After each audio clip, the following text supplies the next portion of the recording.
The truth has arrived.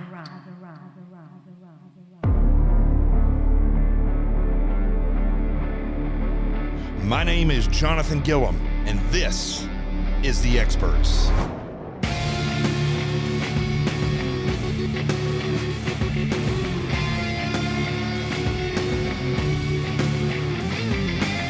And welcome back. It's great to be here again. I'm now home and off the road, so hopefully I can get to a few more of these podcasts a week.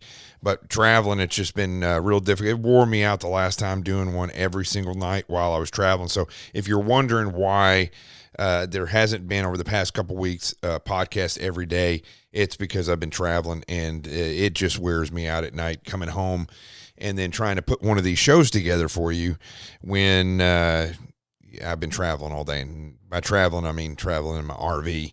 And but I just got to tell you, having been down last week, I was down in Florida, and seeing how DeSantis runs that state, I've got to tell you, it's pretty remarkable. Everybody there, I thought Arizona was, up until recently, the freest place I've ever been. And by and large, I would still say that it is, even though they've slipped off the left cliff. But one thing that's interesting about both places is they're both hot. I like the weather in Arizona much more because it's dry, but it's not full of mandates, not full of regulations, and they're not freaking out about the COVID. They're dealing with it, and they're not making it into something that it's not. So being in Florida was it was an interesting thing, having gone from Arizona and Arkansas and Illinois and down to Florida and all these other locations that I've been, many Democrat, Illinois and New York and Pennsylvania and New Jersey, and seeing the difference, just the difference in where you get your gas and the aura that you feel when you go in there. You can almost feel the panic in certain places, and it's never in a conservative location. And I just find it very interesting how everywhere I travel, wherever the panic is at, wherever I feel it the most, I don't even have to check. I'm in a Democrat-led city or state every single time. And if it's a Republican-governed state, then I'm in a liberal city. And I'm not just saying this because of the politics and the election and all this stuff. I mean, this is the facts. And I'm going to go over some of the stuff that's changed in the regulations. And it's pretty striking to me. If you go look at Fox News and the Drudge Report, but you just look, I mean, I use Fox News because that's the fake conservative network. And so it's a little bit more tamped down in their headlines. But you go look at what they say on their headlines, and it is a leftist paradise.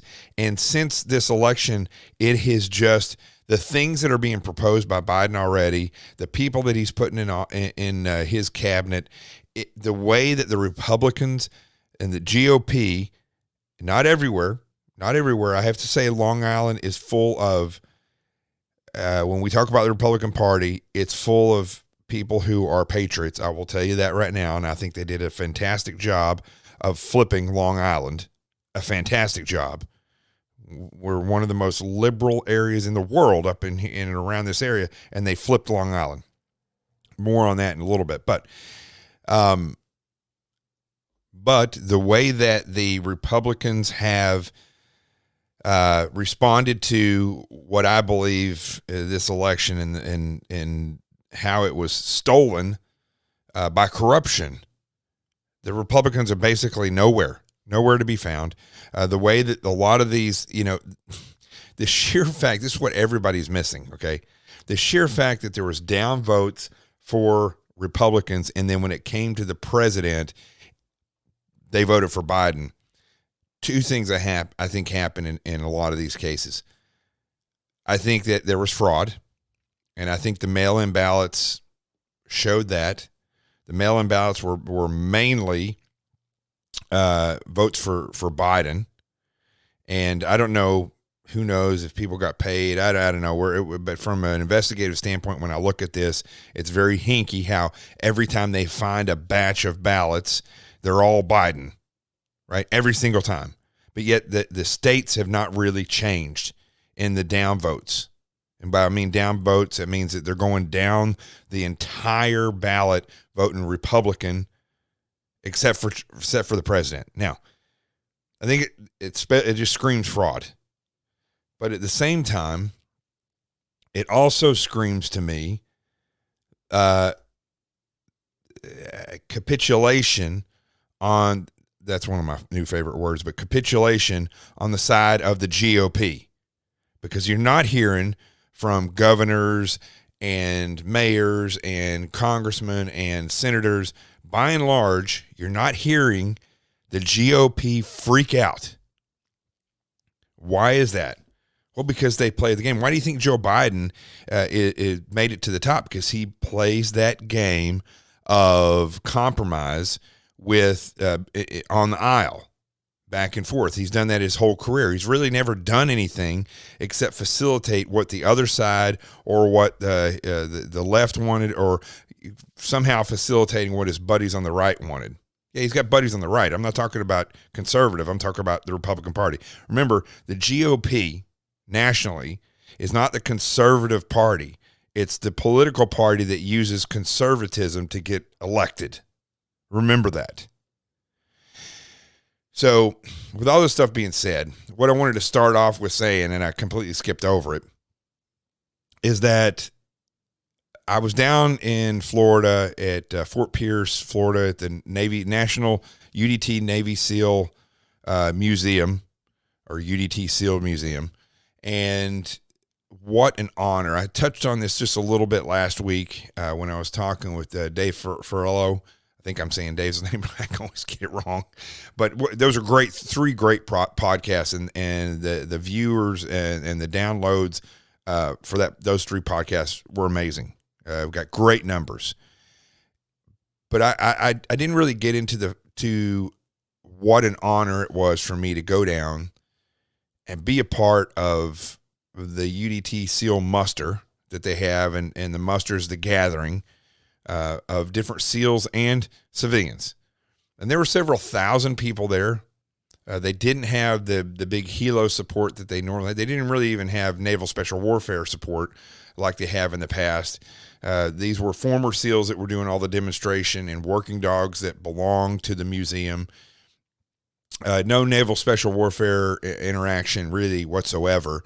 And it's a shame, because naval special warfare, to me, has gone the way of, they're like the Republican Party and somewhat like the Democrat Party. You got people at the top of naval special warfare that are left. They are leftist. They were Obama and Clinton, I don't know, robots. I don't know what you want to call them.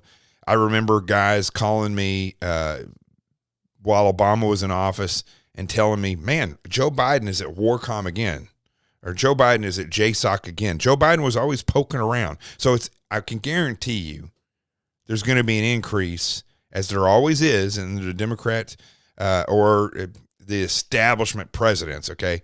That's the thing about President Trump. He's not establishment. So all of a sudden, the terrorist attacks plummeted. But there's going to be, I can guarantee you, in the next, if, and I'm saying this with a big if, President Trump and his lawsuits do not prevail, which I'm not real confident of that, but this man can climb his way out of anything so far that's been put in front of him. So I'm not putting it past him, and I'm hoping that it works out this way. However, if it doesn't, I can almost guarantee you there's going to be more. There's going to be more terrorist attacks.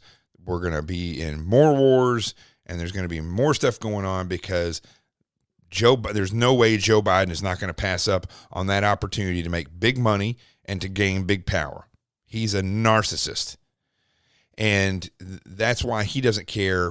He's never really cared whether the Democrat Party was a leftist party or not. It's where he went early on, because that's where the liars, the majority of the big liars, would go. There's liars on the right as well, but it's harder to lie to the Democrats than it is to lie to it's harder to lie to Republicans than it is to lie to Democrats. There's no doubt about that. The Democrats will follow right along with what they're told by the Democrat Party.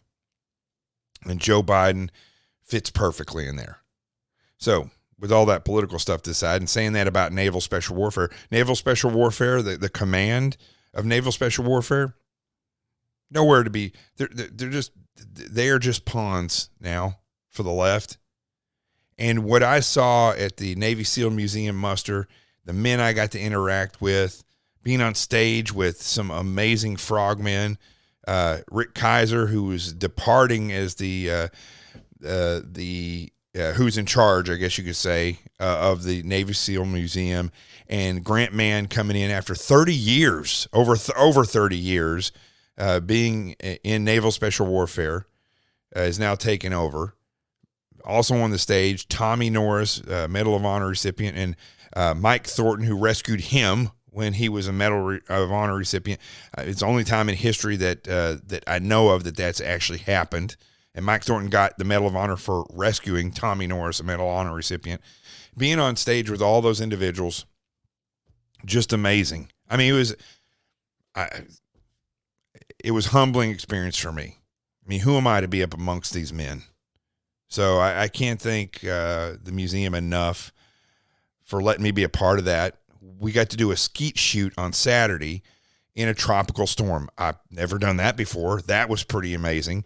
Some of those skeets, if you've ever seen or never seen skeet shooting, they have these clay pigeons. They call them pigeons, but they're like little orange saucers, and they shoot out from these machines. They shoot them out, and then you track them and you shoot them with your shotgun. And a 12-gauge shotgun, and some of them will go left to right or right to left. Some of them start under you and shoot out, so you got to track them that way. And there's all these weird optical illusions when these things are coming or going from you. And on a normal day, in a tropical storm, it was absolutely crazy. Some of these clay pigeons, I know one of them that I was shooting went at least probably close to 100 feet up in the air because it got caught by the wind. It just took off, was flying. Others, when they're going side to side, if they were with the wind, they'd be doing 50 knots going across like a rocket going across. So it was probably the most challenging, and at the same time, it was pouring down rain with gale force winds. The only thing we needed was an alligator. I didn't see, and I thought I saw an alligator once as we drove by, because the water in Florida, wherever this is what I'm told, wherever there's water, the potential for an alligator is going to be there. And so we didn't see one walking across. So that would have been the only thing. But it was that was the craziest skeet shoot I've ever been a part of. And listen, having gone through SEAL training, we go through a lot of training in adverse conditions. This was one of the most amazing things I've ever done. The conditions were just crazy that day. So we were in teams. There was a SEAL with each team of different people, and I know they all had an incredible time. And it's to be honest with you, I think that it was the greatest thing they could ever do with SEALs is put them with these civilians in gale force winds and rain while shooting clay pigeons. It was pretty amazing. So that was a great honor. But I tell you, one of the other things that was awesome, I got to go down and meet and speak to the men from UDT class 33E, which 33 is on the East Coast when they did that BUDS training. And I got to meet these guys, and it was amazing. They're back from, I think, 1964, these guys and these men. And just amazing being around them. The experience to go in there and speak with them. And I hope I did a halfway decent job telling them how much they mean to me, and how when I would go and I was on TV and was on the radio and doing this podcast and any speech that I give, their legacy is something that it means a tremendous amount to me, and I try not to embarrass them when I do the things that I do. And so it was a great opportunity to be with them and to meet all of them. A couple of them I knew. And so the other thing was I got to hang out with my drill instructor from Officer Candidate School, John Crouch. And United States Marine Corps. You know that in the Navy OCS, we have Marine Corps drill instructors. If you ever saw the movie Officer and a Gentleman, and that's the way it is times about 10. And so John Crouch came down and I've had him on the show before, and so I've had him on the radio with me before, and got to spend some time with him, and it was pretty phenomenal. He has a knack. He and his wife, she's an amazing person as well, they have a knack of taking pictures of me when I'm breathing out or when I'm just relaxing my stomach a little bit. And then they post those on Facebook. So it was interesting, to say the least, these pictures that I had of me on Facebook with my gut sticking out. But listen, it is what it is. He's not a professional photographer, but it was great seeing him. And one of the things he came out for, which is a hilarious story, he came out and got to see that morning, I believe Sunday morning, we had where we took some of the frogman ashes, men that had died and had passed, and they brought their ashes out there, and then we swim them out into the ocean and put their ashes in the ocean. And I would say there was, I don't know exactly how many there were of us. I would say around 20, 25 of us, frogmen. And it was the ocean was so angry that we couldn't really swim out into that ocean. There's no way we could have stayed in a group, and there's no way that we probably would have been able to successfully get out there and back without seriously compromising a few people. It was that bad. Very dangerous, very bad riptide. And so, and all the families are out there. You don't want it to go crazy trying to do this and get anybody injured in the process. So we basically went out just to the point where we were about to go in over our heads. And that is where we held the line. And that is where the ashes were dumped right there into the ocean. Very remarkable experience. I think I mentioned this last week. Looking over at one of the other guys who had the ashes and seeing him struggle to pour these ashes into the water. And I remembered sitting there thinking, this is probably one of the most amazing things I've ever seen and been a part of. Right in the midst and getting slammed by these waves. I mean, you can see we're getting hammered pretty hard. These waves were coming in at a very fast pace, and they were very aggressive. And looking over and seeing my brother Hector, my SEAL brother, holding himself up and doing the job they had to do with these frogmen's ashes was just remarkable. And I came out of that water touched by what I had been a part of. And John Crouch got to see, my drill instructor from Officer Candidate School, got to witness all that. So he got to see, how effective we can be in staying. It was great him being there because he trained me, to have him there and to witness this. So all in all, it was just an amazing experience.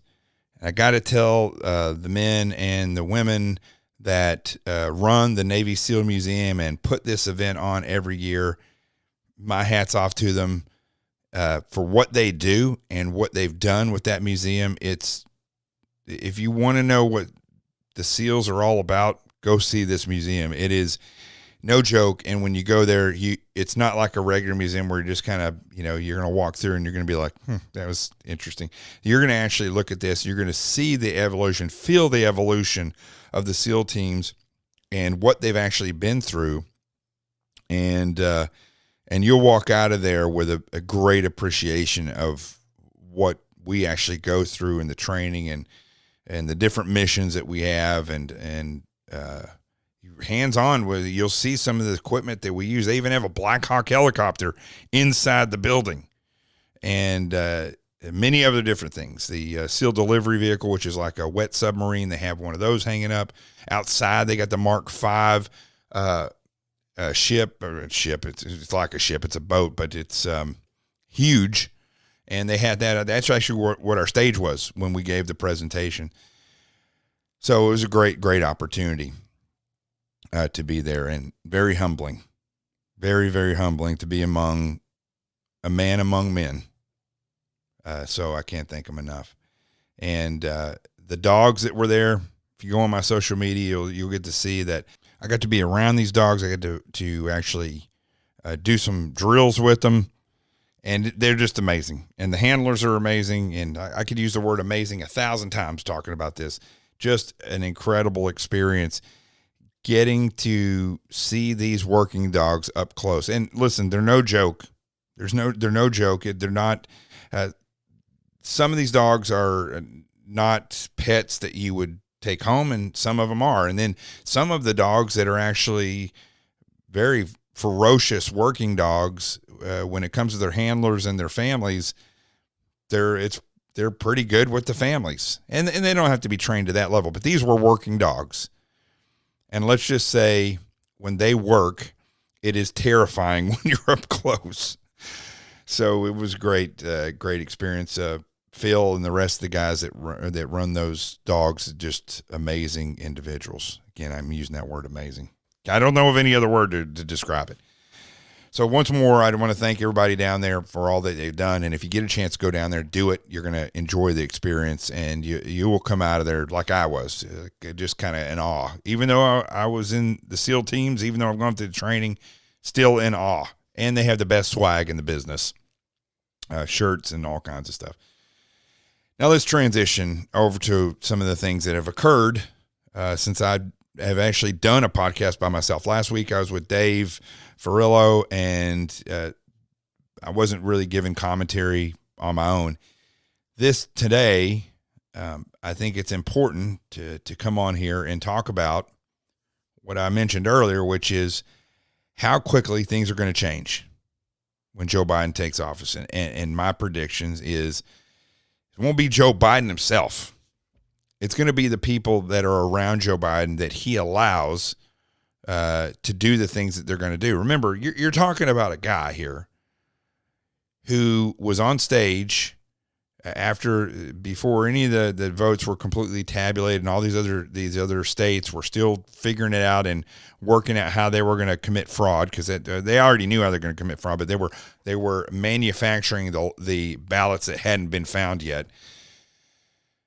Joe Biden and Kamala Harris had this, I don't know, it was kind of like a rally, a win rally, and they had Hunter Biden come on stage with a mask on, carrying a baby. They were all hunky-dory up there, as though nothing had gone on over the past month that had to do with Hunter Biden. To me, it was one of the strangest things I've ever seen. It was the equivalent of Charles Manson and his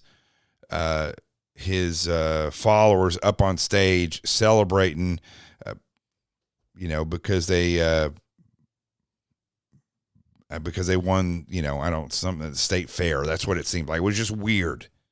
It was strange to me that the nerve that these people have. The only thing I've seen stranger than this is Governor Cuomo in New York City, who is responsible for well over, I would say, we don't really know, but well over 11,000 people dead inside nursing homes because of him and several of these other Democrat governors and the mandates that they passed, and these people passed away.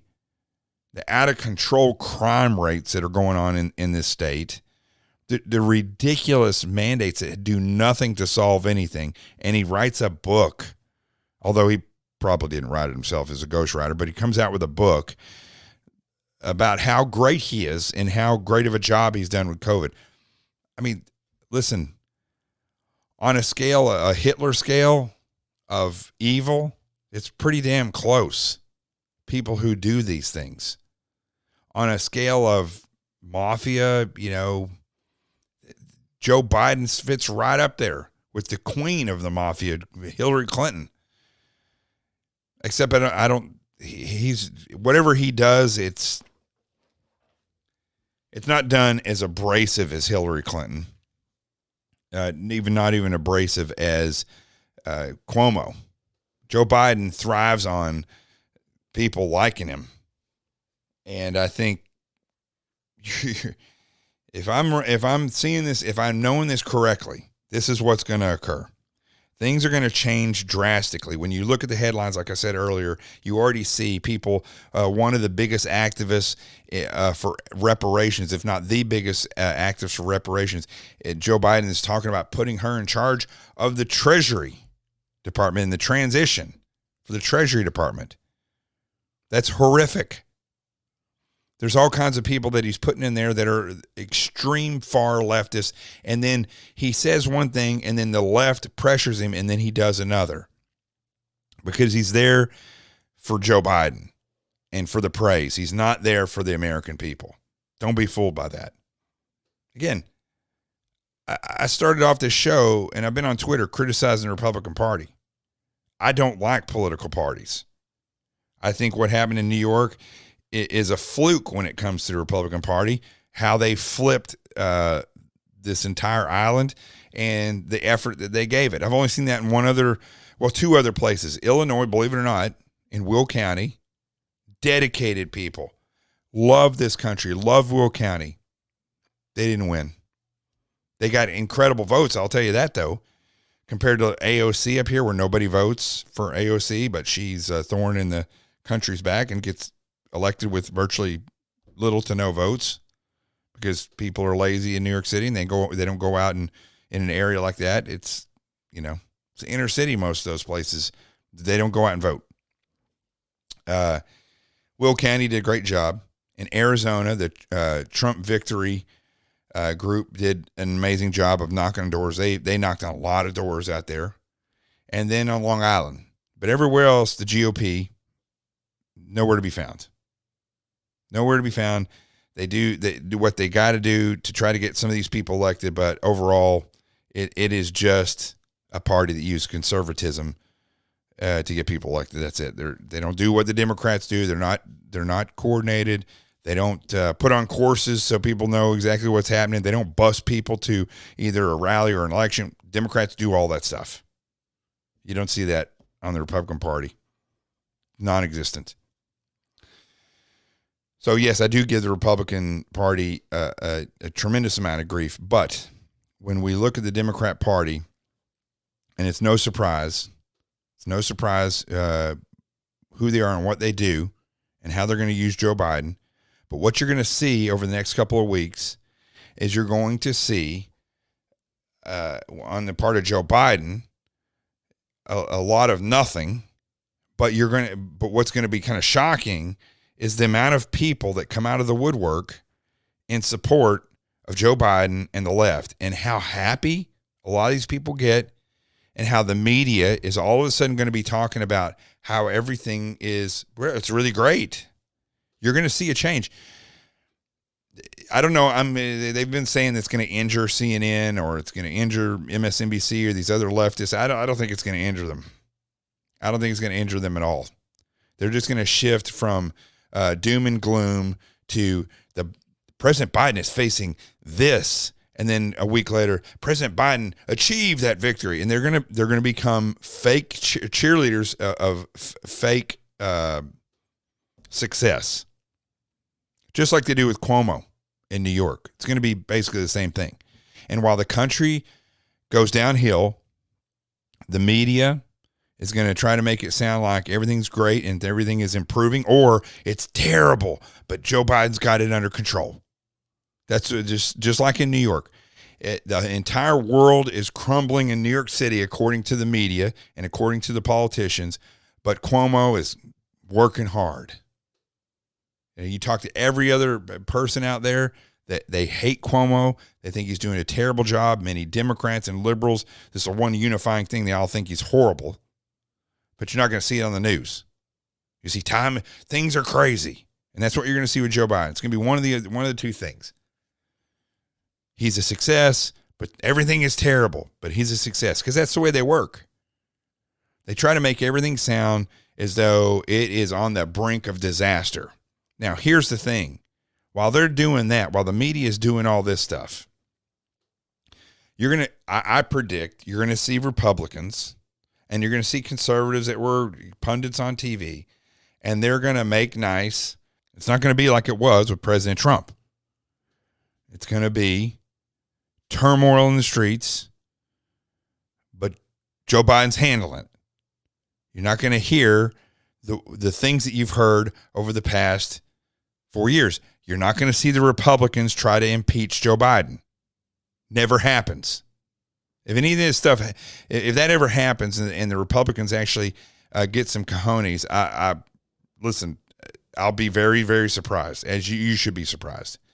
But already we've seen Lindsey Graham walking across the floor and reaching out and giving old Kamala Harris a fist bump as she, because today was her first day back on the Senate floor as the vice president-elect. And Lindsey Graham comes walking across and fist bump right there. Yeah, you're going to see more of that. And you're going to see people, that the outrage that you see from some of these people about what's happening, it's going to disappear. It's not really going to be there. I'm eager, quite frankly, I'm eager to see what Jim Jordan and all these other people who've been all over the place. So it's, this is, this and that, and we got to fix this. And there's the Russia stuff. And, the President Trump, they were all against him. Of course they were. They're telling the truth about that stuff. But I don't know if you noticed this. Over the past 4 years, nothing happened. Nobody's in jail. The Congress didn't do anything. Senate didn't do anything. They're meeting today in the Senate. Yesterday was their second. They're going to have one more meeting with Jack Dorsey from Twitter, Mark Zuckerberg from Facebook, and then a Google executive. And nothing's going to come out of that. Nothing. I'll be surprised if they do anything. Today, one of the senators was talking about how it took a whistleblower for this to come out. Okay, this is what's phenomenal. A whistleblower said that Twitter and Facebook were working together, and Google. And you got to remember, when you say Google, you mean YouTube as well, and also the search engines of Google. And they didn't put Instagram in there, but Instagram should have been. And when you say Facebook, Instagram is in there as well. Like I got my profile on Instagram is gone. I didn't do anything. It just disappeared. Facebook disappeared for 2 weeks and then all of a sudden I was able to gain access again. But the big whistleblower information release by this senator, Republican senator, was that Google, Twitter, and Facebook were coordinating in their censorship. Wow. It took a whistleblower for that. This is the way investigations typically work. Either somebody comes forward and complains, or the investigators hear something or they identify something, and then they start investigating for information that leads them to suspect that there's a crime. They start looking into that. And the Senate had to wait for a whistleblower to come forward and say that these leftist social media platforms are coordinating in their censorship. It's just ridiculous. What do they do up there? It infuriates me every time I see something like this. I know a lot of people see it and they say, oh, that's great, Senator Hawley. You really brought this to the front. But if you didn't realize this was occurring, then first of all, you're living in a cloud somewhere. But if you did know this and you see this, your first response to this should be, well, this is obviously something that they're using as grandstanding, because that's basically all that happens in these committee hearings. It's just grandstanding. I like Ted Cruz. I don't think he's a bad guy or anything like that, but he can say all he wants to Jack about Twitter. Nothing's going to change. They're the ones who gave them the power that they have. They're the ones who provided them this ability that they have to censor. I don't know if anybody realizes that. It was them. Listen, this goes right along with that. The CISA director, Chris Krebs, I actually did a whole show on this. I don't know what episode it was, but I didn't even know that this existed, nor do most people, that the U.S. cybersecurity official, that's the top U.S. cybersecurity official, Chris Krebs, which is apparently, it used to be under the White House. Now it's under the Department of Homeland Security. And this is what it says online. Tasked with protecting the 2020 election from hackers. Go look and see if you can find anything, and let me know on social media, anything about Chris Krebs prior to his first appointment to DHS. I looked all over the place. There's nothing there. How could somebody in that position, right? This is cybersecurity. The guy's all over. I do know that it did say that it didn't go into detail, said he worked for Microsoft before. But there's nothing else you can find on the guy. I looked all over the place. If you can find it, let me know. I spent about 30 minutes looking, and it was the same thing repeated over and over again. It's very vague on who he is, where he comes from, and what exactly he's done. Very strange. But it's not surprising. It's not surprising. You know, one of my biggest critiques for the president was that he put swamp people in positions, and really it's a family tree of evil, not a swamp. But I mean, look, the reason why all these mail-in ballots occurred, the reason why they weren't prepared for this fraud, the reason why all these things are occurring is because of people that the president put into place. Now, they didn't commit the fraud, but they didn't do anything to stop it.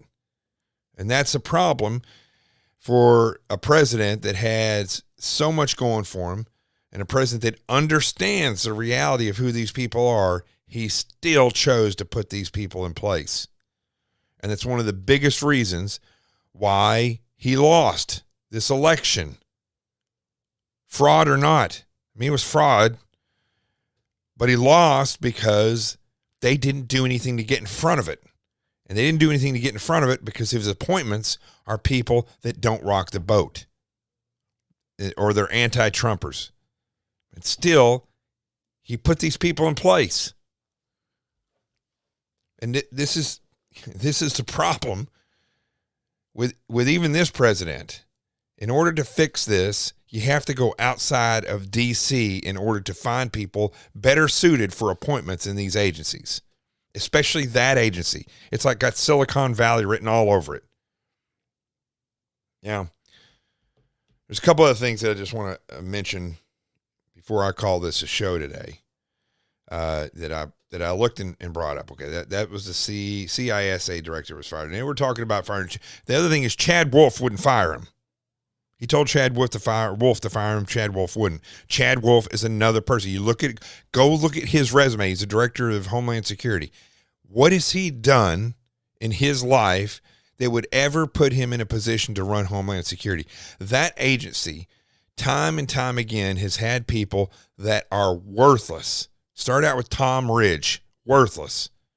It went on to the next person, all worthless. Even before President Trump, I know people that work in Homeland Security. I know people are with ICE and other things. They're great people. But that agency is a bloated, fat hog that basically repeats the services that many, many other agencies already perform.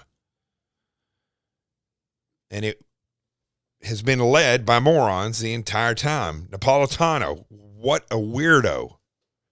And had no experience whatsoever to run that. I remember getting a brief by her when I was in the FBI. Watching her walk in a room with a cup of Starbucks in one hand, her hand in the pocket, the other hand in a pocket, talking like she was some freaking special forces operator in a debrief in the middle of the desert. I mean, it was stupid. Disrespectful to the people that she was talking to. Take your hand out of your pocket, okay? You're not that elite. Good Lord. I want to cover this real quick. This goes right along with this stupidity. Reinstatement of coronavirus restrictions by state. Right? These I'm just going to go over some of these. Now, I put a thing up on Twitter today, and I'll put it up on Connect Zing. And if you haven't gone to Connect Zing, That is a new social media platform created by my friend Drago, who was a Polish citizen put into a socialist gulag because he had a typewriter. He's part of the Freedom Underground. They put him in the prison for like 3 years. A gulag is a quote-unquote re-education camp. He got out, came to the United States. The day he became a citizen, he went and enlisted in the Navy, became a SEAL, and was a SEAL for 20 years. And now he is a computer programmer, and he has started a thing called ConnectZing.com. His wife, Rachel, Air Force Academy graduate, is on the board, an integral part of this whole thing. And then I'm the chief marketing officer, believe it or not. I like to call myself the chief visionary officer. But what I'm trying to tell people to do is, while Drago is working on this, while we're getting investors so that we can get more programmers, while this is occurring, you can go over there from Facebook or from any of the other social media platforms and go ahead and get yourself a platform to work off of right now. Go and get yourself a page. Because the chances of something happening, especially over the next couple of years, is pretty good that Facebook is going to kick. If you're conservative, they're going to knock you off.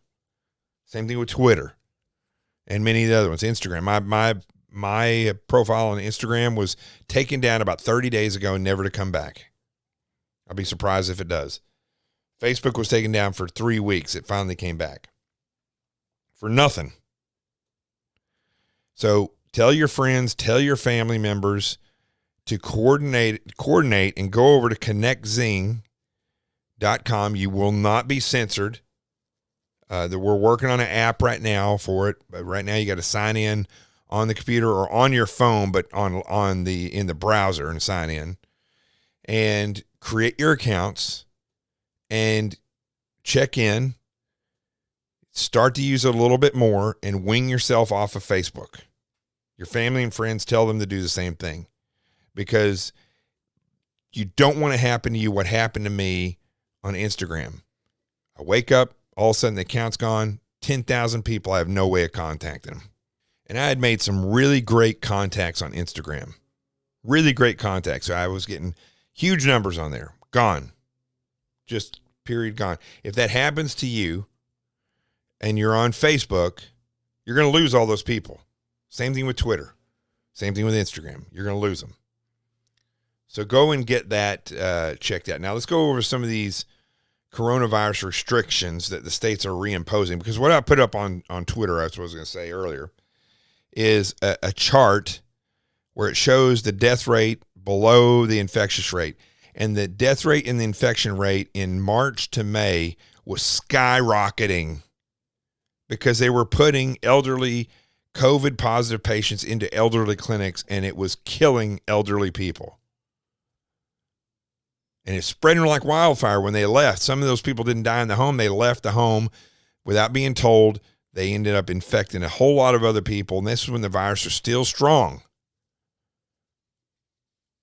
When you look at now, there's a little bit of an increase in the infectious rate, but it is not, there is virtually no increase in the death rate. And I heard today in North Dakota that this is what was being reported on the news, that it has the highest death rate in the world per capita. Now, I don't know about you, but I'm no geography expert, and I don't know everything there is to know about populations, but pretty sure North Dakota doesn't have a tremendous amount of people. So if you had 10 in North Dakota, it's going to be a lot different than if you have 10 people in LA. So these statistics are skewed, and the way they're dealing with these numbers is ridiculous. Almost all the states that have increased their restrictions are Democrat states, or they have large Democrat cities in them. And almost all of them are now saying that restaurants and other facilities have to close at 10 o'clock. Because we all know that COVID is more deadly after 10. We all know that now, that for some reason 10 is their favorite number. If you're going to have a Thanksgiving event going on at your home, in many of these locations, including New York and San Francisco, or in New York and state and California, I don't know why it's so hard to say that. They're saying that you can't have any more than 10 people in your home. I mean, it's pretty easy to fix. Just close your curtains. But this is how ridiculous this has gotten. In some of these locations, like in Pennsylvania, they're now saying that you cannot drive through the state or get off on a plane from somewhere else because they are mandating that you have had a negative COVID test within 72 hours. Let me see if I can pull up this video. I don't know if it's still on here, where it is the health czar from Pennsylvania, but I don't see it up here now. It was up here earlier, and basically it was from their transgender health person who was born a man and is now consider himself a woman. That's who's in charge of the health and wellness of Pennsylvania. Was briefing everybody on that. And again, they're saying if you drive through their state, this isn't the only state that's saying that. But this is kind of the most ridiculous one. If you drive through the state, you have to have had a test within 72 hours that says you're negative. If you're just driving through the state. Some of these states are saying now that you have to wear your mask everywhere. And a couple of states were saying you have to wear your mask inside your home. Unbelievable where this is going. Complete disregard for any of our rights or our ability as adults to make decisions.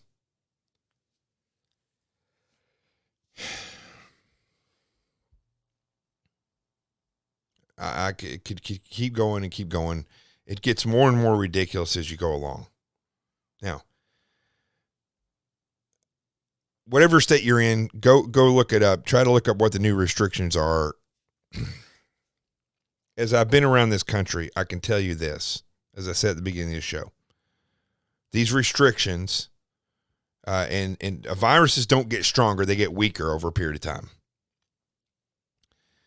People are not dying at the rate that they're trying to make it sound like. Hospitalizations are at max. Well, that's because more people are afraid now than ever before, and they get the sniffles or they get a sore throat. They're going straight to the emergency room. We're also in flu season. So hospitalizations may be up because of the combination of different things that are happening. But they're not going to say that. They just report hospitalizations are up to maximum capacity in the emergency rooms. They're not telling you statistics about how many people actually have COVID that are in these emergency rooms, and are they there as a direct result of the COVID? They're not going to tell you that because it's not true. It's not as strong as a virus as it was before. Viruses get weaker. They don't get stronger. And masks only work in a controlled environment. I mean, the fact that people are going around wearing the same mask every day, touching it's grotesque, actually, is what it is. Don't tell that to Dr. Fauci. I've never wanted somebody to leave politics more than Dr. Fauci. I mean, just his name sounds like something perverted and stupid. And I think he's probably both. Now, this is one last thing I just want to bring up. This was in USA Today. When I first saw the headline, I was like, oh, heck yeah.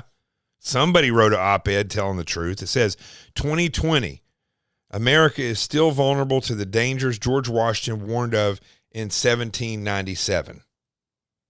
So I started to read. I was intrigued by this. And it says, we Americans traditionally celebrate the birth of our democracy on July 4th, commemorating the day in 1776 when the founding fathers, well, it just says founders, doesn't say founding fathers, the founders signed the Declaration of Independence. That should have been my first clue right there, okay? It wasn't any founding women. It was founding fathers, okay? I'm sorry. That's just the way it was back then when they signed the Declaration of Independence. Okay, again, I'm quoting from this article. It was a remarkable assertion of the people over the government for the first time in recorded history. Arguably, though, the United States' future as a democratic republic was only cemented Much later, on March 4th, 1797, when John Adams was sworn in as George Washington's successor. I don't know where this guy's going with this. Some founders, including Alexander Hamilton, did not want to limit presidential tenure, and Washington could have stayed on. Instead, he made a decision to decline a third term and return home to Mount Vernon. And it goes on to talk about George Washington's farewell address and how he declared his intention to step away. You should, particularly at this fraught moment, look at this. That is what this op-ed is saying. Compare and contrast. He says it's as if he could see through the centuries to November 2020. I'm like, yes, you're absolutely correct. Absolutely. George Washington saw this. This is going on, quoting from this. He railed against nationalism and partisanship, against ambitious, corrupted, or deluded citizenry, against those who open the door to foreign influence and mislead public opinion. He warned against the rise of cunning, ambitious, and unprincipled men who subvert the power of the people to usurp for themselves the reins of government, destroying afterwards the very democratic system that first put them into office. So again, quoting from this article, this guy goes on to talk about the different warnings that George Washington gave. It would be a grave mistake to assume the American democracy has become immune to the dangers of which Washington warned. That's what he wrote. Again, I'm thinking, man, this guy's nailing it, But then it quickly changes. And this individual himself says he's lived a good bit of his career overseas, first as a lawyer in China and elsewhere, and then as the American ambassador to New Zealand and Samoa. He says he lived and has seen his country through the eyes of a dozen other societies. Yes, this is him quoting him. Yes, our innovative economy and popular culture are seductive, but our position in the world and our prosperity at home are rooted in our political norms and government institutions, as George Washington clearly recognized. He goes on and says that both anxiety and faith are natural reactions to where we are today. More Americans turned out to vote this month than in any election in American history. With the overwhelming majority of those ballots counted, President-elect Joe Biden has an insurmountable lead of over 5 million votes and a decisive margin of the Electoral College. Yet some, again, this is him saying it, not me, yet some who profit from subverting the institutions Washington helped create are working overtime to undermine confidence in the vote and invalidate Biden's win. Gosh. I should have expected this when, by the point I got down to this. It says they will not succeed. Over the last 4 years, now listen to what this is saying right here, okay? Because this is typical of the left. Whatever they do, they immediately turn around and blame the opposite party, blame Trump, blame the conservatives for doing exactly what they're doing that's nefarious. And they use the press, the media, which is just another, remember I say it's not a swamp, it's a family tree. This is just another limb on the family tree, the media and these leftists that say this stuff. He says, over the past 4 years, they have done much damage to our institutions at home and our reputation abroad, but they have not brought us, the American people, to our knees. He's not talking about the Democrats who have done all of that. He is asserting that President Trump is the they and that the conservatives are the they, that we're the ones who've subverted the country. Now, you cannot subvert the Constitution with the Constitution, because then you would be replacing the rule of law with the same rule of law.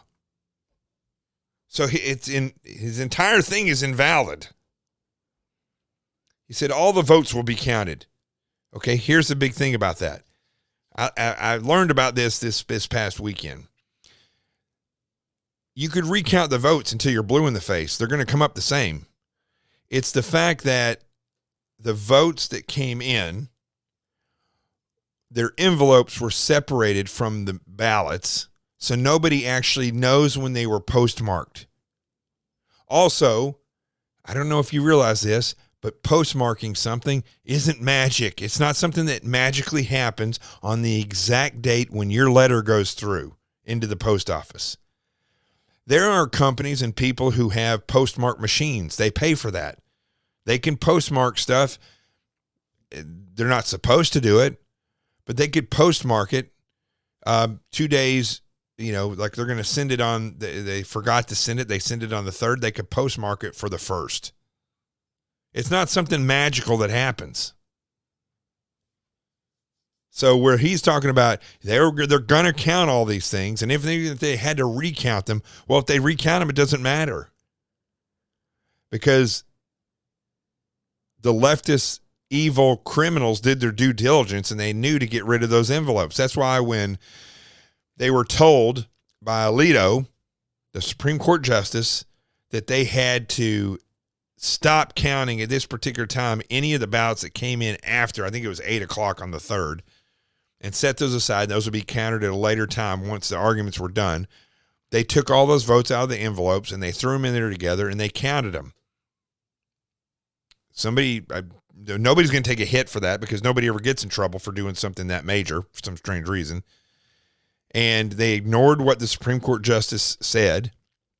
And now it doesn't matter. You would have to do a revote, not a recount. He says inconvenient votes will not be redefined as illegal. A new Congress will be seated. Well, it's not really a new Congress. It's pretty much the same old freaking evil bunch on the left. But according to this guy, none of this stuff is illegal. It's just inconvenient for Trump and for the conservatives. And that we're the ones that over the past 4 years have somehow skewed the process. Every conservative I know wants the voting process to be the same, like it was.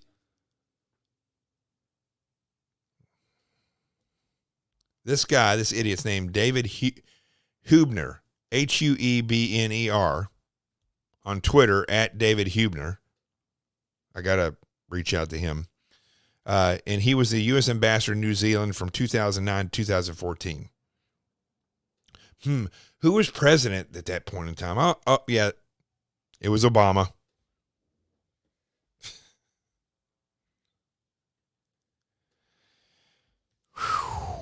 Wow. We have actually sat back and allowed this nonsense to occur. And there are people who buy this hook, line, and sinker. And I can't say it's anybody's fault but our own.